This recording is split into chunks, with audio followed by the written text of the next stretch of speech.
Yo, so I wanted to shoot this quick video today to tell you how I'm getting 100% show up rate to our automated webinars. So here's what we're doing and what we've been testing. So um, a lot of people have a hard time getting people to show up for their webinars.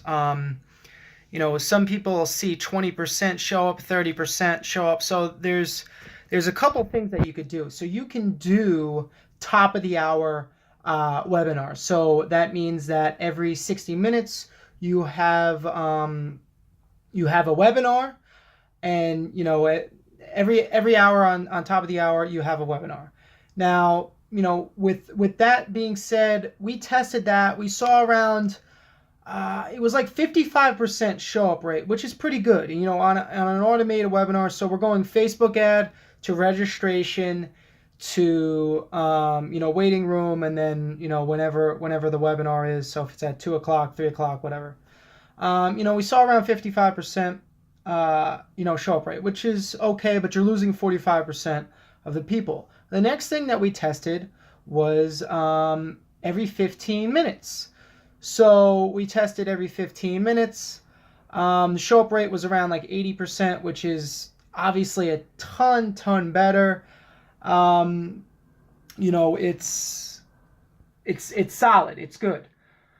Then finally, I saw this from another marketer where they were just going from the registration page straight to the webinar.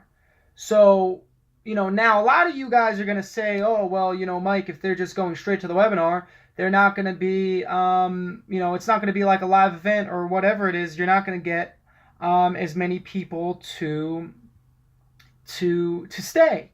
So what I did is we looked at the data. And if you have Wistia, they will pass through their percentages to your Google Analytics. So you will be able to see how many people watch 25%, 50%, 75%, and 100%. So we tested this across top of the hour, 15 minutes, and then immediate. I saw no difference in the stay time. We actually saw around 8 to 9% of people were watching 100% of the webinar, which is an hour and 30 minutes.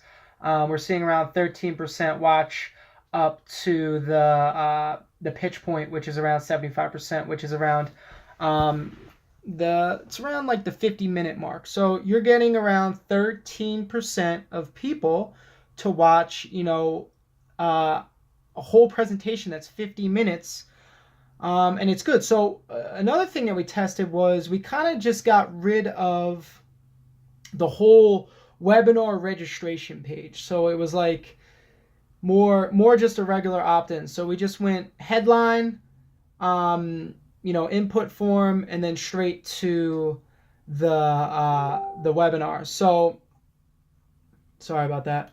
So we saw no drop off. So now we saw more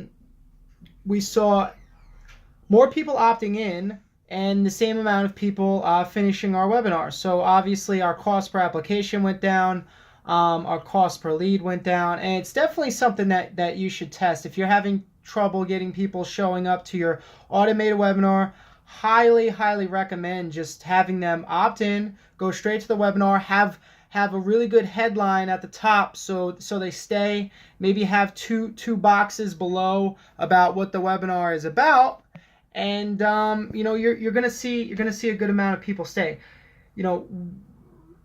My whole thesis was, oh well, if they're gonna wait, top of the hour or regular webinar, you're gonna see a higher amount of people actually go through the webinar. And we didn't see that. Obviously, it might be different for some people, but it's definitely worth a test. Opt in straight to the webinar, have a strong headline on the on the top, and then have two preview boxes about what the webinar is. We have no pause set up with ClickFunnels, and it's solid. We're getting around $100. Well, depending on the placement and the age, we're seeing anywhere from $75 to $100 for an application, and then retargeting, we're picking up applications from $10 to $13. So definitely something to test. You could do all of this with ClickFunnels, Wistia, and Google Analytics. You could test it all, and it's good strategy. So if you have any questions, let me know. Talk to you guys soon.